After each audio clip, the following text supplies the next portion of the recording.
And Cusack with a book just published by two Ottawa injury and accident lawyers. Leanne. Thanks, Patricia. Yes, released yesterday. The book is called Road to Recovery, and it's all about what Brenda Hollingsworth and Richard Auger call mistakes, myths, and missed opportunities relating to accidents and injuries. Brenda Hollingsworth joins us now from their Woodruff office. Good to see you, Brenda. Nice to see you, Leanne. I haven't seen the book because it really is hot off the press. You haven't held it yet either, have you? I have not touched it in my hands. I've seen the ebook version, but I haven't touched the actual book yet. And you and Richard are partners in law, and you say partners in life. Yeah, no, it's fun. It's been a long time working with my husband, coming up on 17 years. Now, you were motivated, you say, to write the book by reluctance. What does that mean? So a lot of Canadians are quite reluctant to claim compensation after an accident. We grow up on American culture where suing is everything. But the reality is a lot of people are entitled to compensation and are nervous about calling a lawyer. One of the parts of the book, the headline is "Suing is so mean." And so we address that. We just address sort of why it's okay, why you shouldn't be ashamed, why you should find out what you might be entitled to before you make a decision. Are we less litigious in Canada, would you say, Brenda? I would, yes. So a lot of people will, meet with a lawyer, whether it's us or another firm, find out what their rights are and just sort of decide that, I don't want to do that. And that's just not true in other cultures. There's a term called a settlement mill or settlement mills. What does that mean? Right. So most personal injury lawyers are good, reputable lawyers, good firms. They focus on personal injury and they'll get you the best result possible. But there are some actors in the industry that we actually call them brokers, where they collect personal injury clients and then they outsource them to firms that process the claims pretty quickly without a lot of buildup. We know these exist because we get offered. They're often contacting us to say, do you want 12 extra clients a month? We can provide them for a fee.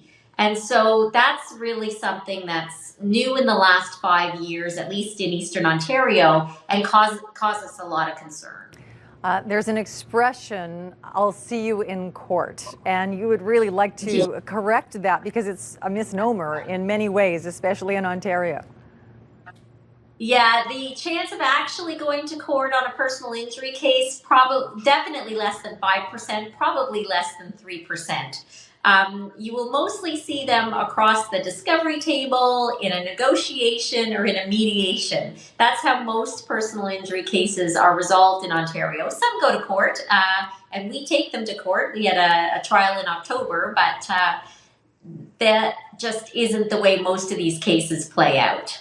Now, one thing that will definitely come up is statute of limitations. You say oftentimes you speak with clients, but after it's too late.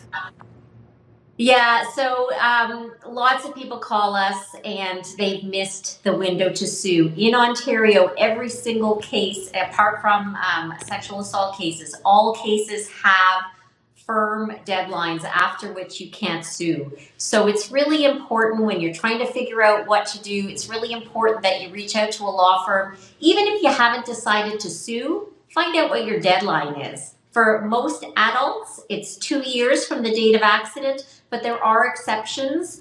During COVID, there was an extension that still, we're near the end of the extension, but it still applies to a very small number of cases. But find out. Why not know how long you have to decide? Brenda, when we come back, you're going to give some examples from the book, some cases that will be surprising, and some of the payouts that will be surprising. We'll have more with Brenda Hollingsworth when we come back. Patricia. Let's go back to Leanne Cusack now with the local author of a book on personal injury. Leanne. Thanks, Patricia. Brenda Hollingsworth says she and her husband, Richard Auger, wrote the book because they've heard over the past quarter century in law about a practice of reluctance and failure to launch a personal injury claim because of fear. They just wrote Road to Recovery, and Brenda joins us now with some stories and examples she feels will illustrate the myths and misinformation about Ontario personal injury law. Brenda, yes, in the numbers and the claims, so often information, as you say, is based on American television. Very different in Canada, very different in Ontario. Explain that if you would. Sure. Ontario has the most complicated rules about insurance, especially relating to car accidents, but really all kinds of personal injury. And so it's really hard to know how much your case is worth if you don't do this for a living. We've all heard cases about, somebody with a relatively small injury in the United States getting tens of millions of dollars after a huge jury award. That's just not going to happen in Ontario, and there's a really good reason why. In 1970, believe it or not, the Supreme Court of Canada decided a case involving a gentleman with a spinal cord injury, and the court decided that the pain and suffering damages for that spinal cord injury were going to be $100,000, and that was going to be the cap on pain and suffering damages in Canada forever. And so that number has been indexed to inflation. And in 2022, that number is around $410,000, and it creeps up over time. But basically, if you have a very serious accident in Canada, anywhere in Canada, the most you're going to get is $410,000 for pain and suffering.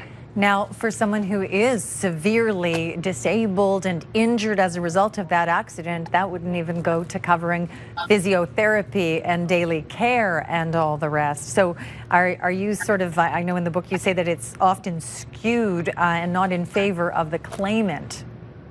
Well, that's actually a good point, because the $410,000 is for your pain and suffering.